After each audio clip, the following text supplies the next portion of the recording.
Hi po, ito yung kaganapan namin last week nung pumunta kami ng Goslar sa night market nila ba or Binax Mark. So habang tumatakbo yung tren, hinahanap ko yung parang parang krusan ba na siya palaman sa gitna. So nilabas ni Mr. yung baon namin kasi hinahanap ko nga yung parang krusan. And then, ayan, nakita ko na binalik na ni Anakers yung baon namin. Ganito kami pag umaalis, nagbabaon talaga kami snack.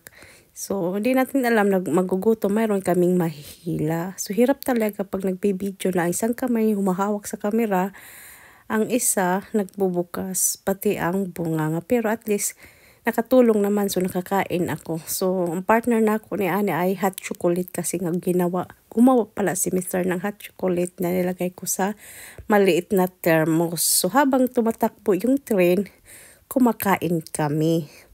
So, ayan, sakto, natapos na kaming kumain, nandito na kami sa ilang end na stasyon sa Goslar. So, lumabas na kami ng train.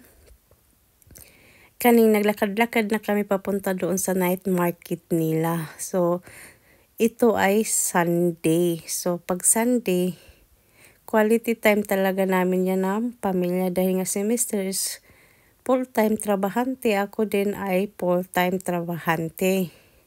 So, ito lang yung time namin Sunday kasi ako minsan pag Saturday na ako'y work kasi nga ngayon pagki-Christmas, so super busy namin. So, iba-iba pang schedule. So, Sunday lang talaga ang aming family day.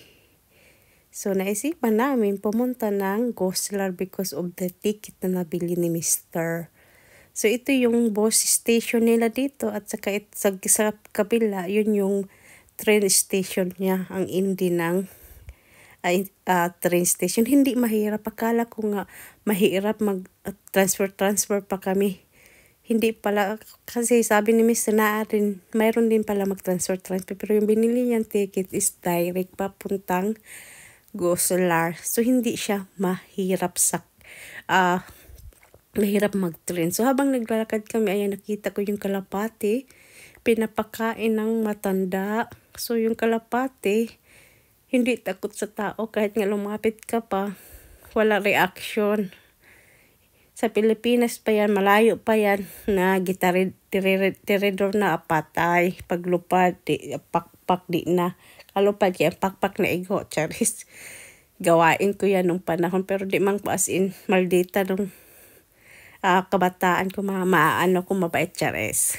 So ayan, nandito na kami sa city.